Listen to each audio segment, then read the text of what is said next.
Mutiara Nasihat. Rangkaian Mutiara Nasihat. Innal hamdalillah nahmaduhu wa nasta'inuhu wa nastaghfiruh wa na'udzu billahi min shururi anfusina wa min sayyiati a'malina. Man yahdihillahu fala mudilla lahu wa man yudlil fala hadiya lahu. Asyhadu an la ilaha illallah wahdahu la syarika lah wa asyhadu anna Muhammadan abduhu wa rasuluh. Ikhwan fi din, azakumullah. Saya ingin menyampaikan tentang kehidupan dan cobaan yang akan menimpa manusia. Karena masalah ini masalah yang penting. Manusia hidup ini pasti dapat ujian, pasti dapat cobaan. Dan manusia semuanya pasti akan mati. Itu harus kita ingat itu.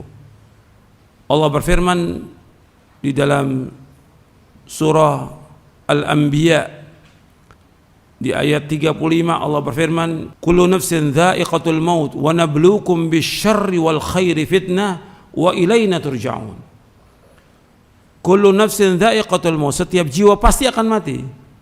Wa nabluukum bisyarri wal khairi fitnah, dan kami akan uji kalian dengan kejelekan dan dengan kebaikan.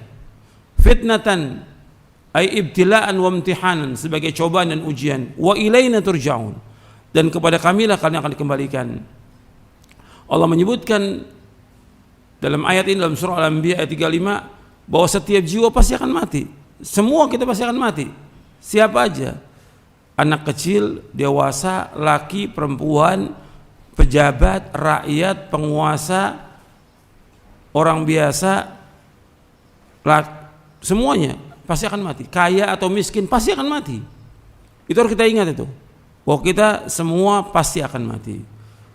Kemudian Allah sebutkan lagi, wa nabluukum bisyarri wal khairi fitnah, dan kami akan uji kalian dengan kejelekan, artinya dengan kesulitan, kefakiran, kemiskinan, penyakit, wabah, dan yang lainnya. Bisyar, sebagai cobaan. Wal khair, dan kebaikan, kekayaan, kesehatan, kenikmatan, kesenangan, dan yang lainnya. Itu semua adalah fitnah. Allah menyebutkan dengan kalimat fitnah, ay ibtila'an wa imtihanan, sebagai cobaan dan ujian. Wa ilaina turja'un, kepada kamilah kalian akan dikembalikan. Antum perhatikan di sini bahwa Allah menyebutkan dalam ayat ini bahwa setiap jiwa pasti akan mati. Itu harus kita ingat itu.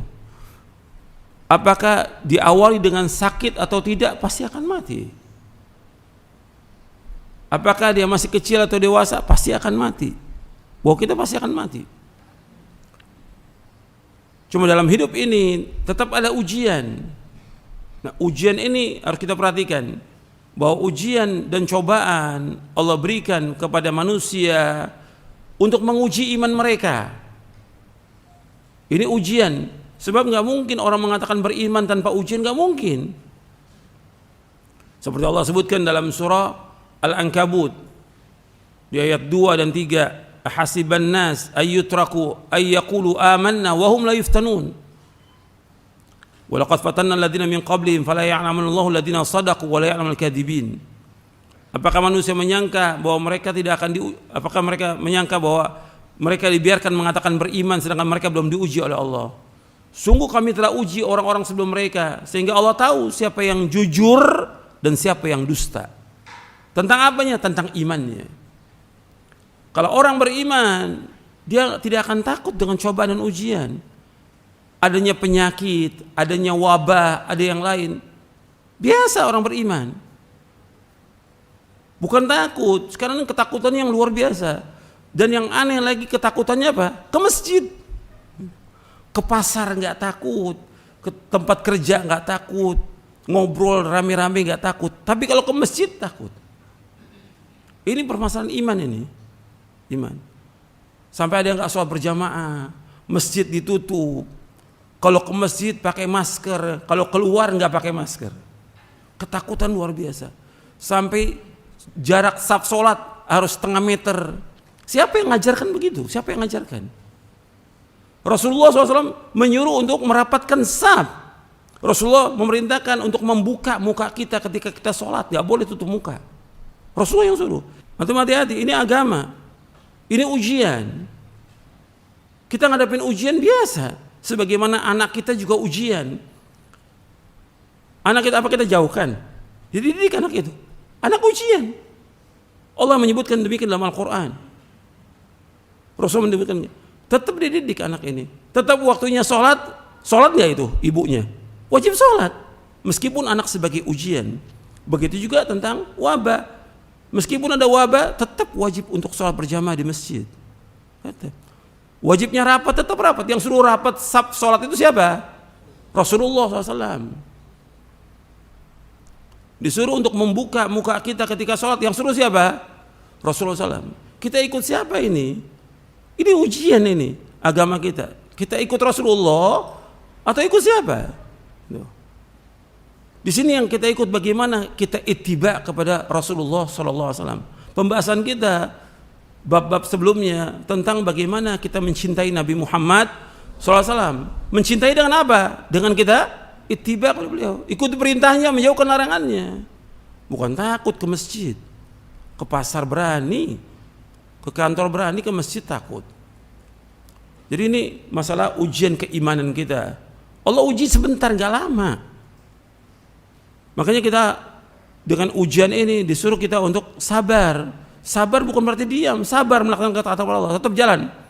Sabar dengan menjauhkan perbuatan dosa dan maksiat. Sabar juga dalam menghadapi takdir yang buruk.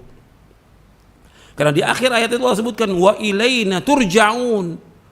Kepada kamilah kalian akan dikembalikan. Artinya kita semua akan kembali kepada Allah. Kalau kita akan kembali kepada Allah, perlu persiapan atau tidak? Perlu persiapan, wajib. Dengan melakukan amal-amal soleh. Berlomba kita melakukan amal soleh. Bukan dengan ada wabah kita diam. Bukan dengan wabah kita nggak ada kegiatan apa-apa. Tetap jalan melakukan ibadah kepada Allah. Dan kita harus yakin bahwa Allah tidak akan mengenakan kepada kita kecuali apa yang Allah takdirkan. Itu orang beriman. Allah sebutkan dalam surah At-Taubah ayat 51, "Qul la yusibana illa ma kataballahu lana huwa maulana wa 'alallahi falyatawakkalul mu'minun." Katakanlah tidak akan menimpa kita kecuali apa yang Allah sudah takdirkan buat kita. Allah pelindung kita, Allah penolong kita. Dan kepada Allah lah orang-orang yang beriman tawakal. Jadi yang dipertanyakan sekarang ini, di mana iman kita, di mana tauhid kita, di mana ilmu kita, di mana amal kita, di mana rasa takut kita kepada Allah. Bukan takut kepada wabah, bukan takut kepada corona, takut kita kepada Allah. Kenapa sampai kita korbankan agama? Karena ada wabah ini. Jangan korbankan agama, jalan terus untuk beribadah kepada Allah. Jangan takut. Kalau seandainya ditakdirkan Allah, orang itu terkena kemudian meninggal, ajal, sudah ajal. Ada corona, nggak ada corona, tetap orang mati atau tidak? Mati. Sebelum corona juga ribuan orang, puluhan ribu orang mati setiap hari. Jangan ditakuti. Dan jangan menakut-nakuti orang lain. Ini karena berita yang ada, antum takutnya luar biasa. Sehingga apa? Merusak iman. Kalau beriman, ditakut-takuti, bagaimana? Tambah berani. Seperti Allah sebutkan dalam surah Ali Imran, Innan nas qad jama'u lakum fakhshawhum fazadahum imana wa qalu hasbunallahu wa ni'mal wakil. Kata orang-orang munafik, sesungguhnya orang ini kumpul untuk menyerang kalian para sahabat. Fakhshawhum, takut kepada mereka. Fazadahum imana, tambah imannya. Ditakut-takuti orang beriman, bukan tambah takut, tambah imannya. Dan mengatakan cukuplah Allah sebagai pelindung kita, Allah sebagai penolong kita. Itu orang beriman. Dan Allah sebutkan orang yang suka nakut-nakuti. Allah sebutkan apa? Di lanjutan ayat itu, innama dzalikumus syaitanu yukhawwifu awliya'a fala takhafuhum wa khafuni in kuntum mu'minin. Sesungguhnya itulah setan yang suka nakut-nakuti kalian. Setan, kata Allah.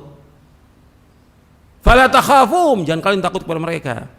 Takutlah kepadaku, kata Allah, jika kalian orang beriman. Disuruh kita takut kepada siapa? Kepada Allah. Jadi ini ujian keimanan kita ini. Tambah enggak rasa takut kita kepada Allah? Tambah enggak tawakal kepada Allah? Tambah enggak kita menyerahkan semua urusan kita kepada Allah? Bukan tambah takut. Ini kan sekarang tambah takut kita. Ditakut-takuti dengan media yang ada, takut kita. Orang beriman enggak begitu. Hadapi biasa ujian, tetap ujian. Bagaimana kita bermuamalah dengan ujian yang ada ini? Supaya apa? Kita tetap bersyukur kepada Allah dan tetap sabar atas ujian ini. Sabar. Karena Nabi menyebutkan dua, SAW. Nabi menyebutkan dua, syukur dan sabar. Dalam hadis Suhaib radhiyallahu an, Rasulullah bersabda, ajaban li amril mu'min inna amrahu kullahu khairun wa laysa dzaka li ahadin illa lil mu'min in asabathu sarra'u syakara fakana khairan lah wa in asabathu dharra'u sabara fakana khairan lah.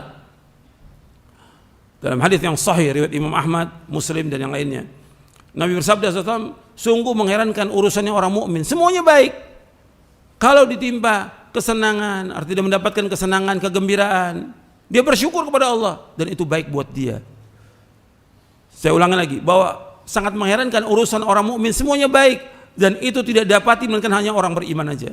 Kalau dia mendapatkan kesenangan, kegembiraan, dia bersyukur kepada Allah dan itu baik buat dia. Kalau dia mendapatkan cobaan, ujian, musibah, penyakit atau yang lainnya, dia bersabar dan itu baik buat dia. Nabi menyebutkan syukur dan sabar. Antara ujian dengan kesenangan, ya lebih banyak kesenangan. Kenikmatan dari mulai kita lahir sampai sekarang nggak bisa dihitung nikmat itu. Wa in ta'udu ni'matallahi la tuhsuha. Kalau kamu menghitung nikmat Allah, kamu nggak akan bisa menghitung nikmat Allah.